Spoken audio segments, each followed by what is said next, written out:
Movie के starting scene में हमें एक एस्ट्रोनॉइट्स को देखते हैं जिसे गायनी करने का बहुत ज्यादा शौक है और फिल्म के अंदर इस कैरेक्टर का कोई नाम नहीं है, जिस वजह से हम इस कैरेक्टर को मैक्स कह के बुलाएंगे। अब क्योंकि उसे हरियाली बहुत ज्यादा पसंद थी, इस वजह से वो अपने स्पेसशिप के अंदर भी खाली हरियाली उगा रहा था। लेकिन जब मैक्स अपने स्पेसशिप के अंदर प्लांट उगा रहा था तभी उसे इमरजेंसी सिग्नल मिलना शुरू हो जाता है और देखने के बाद उसे पता चलता है कि एक बड़ा सा एस्ट्रॉइड उससे टकराने वाला है। लेकिन इससे पहले मैक्स कुछ कर पाता हुआ एस्ट्रॉइड आके उसके शिप से टकरा जाता है और उस एस्ट्रॉइड से टकराने के बाद उसका शिप क्रैश हो जाता है और वो सीधा एक अनजान प्लेनेट पे जाके गिरता है। अब क्योंकि मैक्स स्पेसशिप के अंदर आके खो गया था, इस वजह से वो बहुत ज्यादा दुखी हो जाता है। वो अपने डिवाइस की मदद से अपने लोगों से कांटेक्ट करने की कोशिश भी करता है, लेकिन इसका कोई फायदा नहीं होता क्योंकि जिस जगह पे वो फंसा हुआ था वहाँ कोई सैटेलाइट भी काम नहीं कर रहा था। अब ये सब कुछ देखने के बाद मैक्स काफी ज्यादा दुखी हो जाता है और वो समझ जाता है कि अब वो यहाँ से बच के नहीं जाएगा। अब मैक्स यहाँ पे काफी ज्यादा उदास था, इसलिए वो एक पत्थर में किक मारता है, लेकिन वो पत्थर घुमा फिरा के उसके सर पे आके उल्टा लगता है और ऐसा इसलिए हो रहा था क्योंकि उस प्लेनेट पे ग्रेविटी बहुत ज्यादा कम थी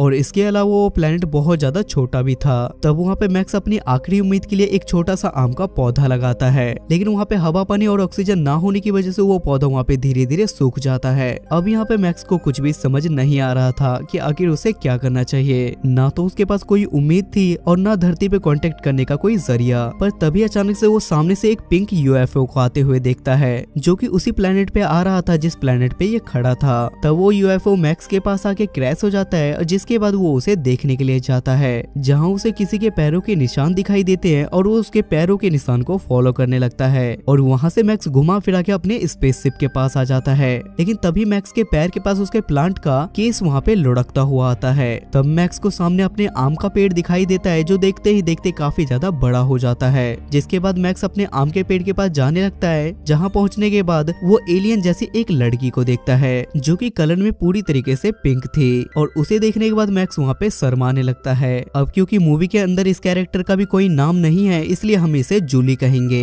अब क्योंकि जूली मैक्स को काफी ज्यादा करीब से देखने लगती है, जिस वजह से मैक्स काफी ज्यादा शर्मा जाता है। उसके बाद जूली मैक्स के शिप में जाती है और वहाँ जाके वो सारे प्लांट को बाहर निकाल लेती है और सारे प्लांट को निकालने के बाद वो उसी प्लेनेट पे सारे प्लांट को लगाने लगती है। पहले तो मैक्स को समझ में नहीं आ रहा था कि आखिर ये क्या कर रही है, लेकिन देखते ही देखते वो प्लांट थोड़ी ही देर में पूरा हरा भरा हो जाता है और तो और वहाँ पे आम के पेड़ों पे फल भी आ जाते हैं। अब क्योंकि मैक्स भूखा था, जिस वजह से वो आम देखने के बाद खुद को नहीं रोक पाता और वो जूली को भी इशारे में आम खाने का तरीका बताता है, जिस वजह से इन दोनों के बीच में काफी ज्यादा अच्छी बॉन्डिंग हो जाती है और ये दोनों साथ में खूब ज्यादा मौज मस्ती करने लगते हैं। उसके बाद जूली अचानक से मैक्स को किस कर लेती है और यहाँ से इन दोनों का रिलेशनशिप शुरू हो जाता है। इसके बाद ये दोनों अपने अपने शिप को कंबाइन करके एक अच्छा सा घर बना देते हैं। अब ऐसे कुछ साल बीत जाते हैं और इनके 2 बच्चे होते हैं, जिसे देखने के बाद मैक्स अपने अंदर ही अंदर सोचता है कि भले वो अर्थ से कितना भी ज्यादा दूर क्यों ना हो, लेकिन फिर भी उसने यहाँ पे एक अपनी फैमिली बना ली। ऐसे ही कुछ दिन बीत जाते हैं और एक बार फिर से एक दिन मैक्स जूली के हाथ पे कुछ ब्लैक स्पॉट्स देखता है, जिसे देखने के बाद मैक्स को बहुत ज्यादा टेंशन होने लगती है। लेकिन ये सब कुछ देखने के बाद भी वो दोनों मिलके अपने बच्चों को कुछ भी नहीं बताते और धीरे धीरे करके इनका प्लेनेट भी खराब होता जा रहा था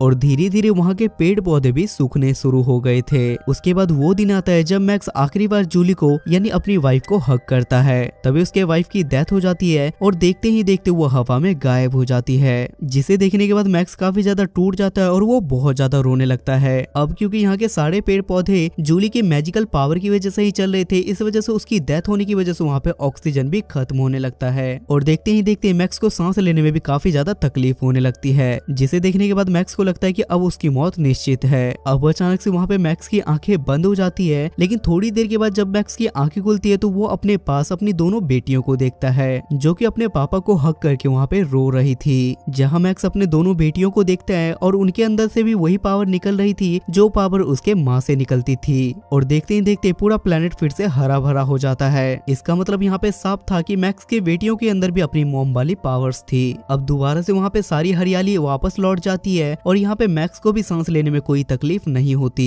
उसके कुछ दिनों बाद इन्हें वहाँ पे एक एलियन पेट भी मिल जाता है और ये लोग खुशी खुशी वहाँ पे साथ में रहने लगते हैं। तभी अचानक से इनके सामने एक स्पेसशिप उड़ता हुआ आता है जो कि इनके प्लेनेट पे आके टकरा जाता है, जिसके बाद ये लोग वहाँ पे भागते हुए उसे चेक करने के लिए जाते हैं, जिसे देखने के बाद मैक्स एक बार फिर से काफी ज्यादा शर्माने लगता है और ये मूवी यहाँ पे खत्म हो जाती है। तो दोस्तों ये कहानी एक सच्ची घटना पे आधारित है जिसे इस मूवी के डायरेक्टर ने अपनी वाइफ को याद करने की मेमोरीज के तौर पे बनाया है और ये थ्योरी उसके इमेजिनेशन के वर्ल्ड में घूम रही थी। तो दोस्तों, अगर आप हमारे चैनल पर नए हैं तो आप मेरे चैनल को सब्सक्राइब करके बेल नोटिफिकेशन जरूर ऑन करें।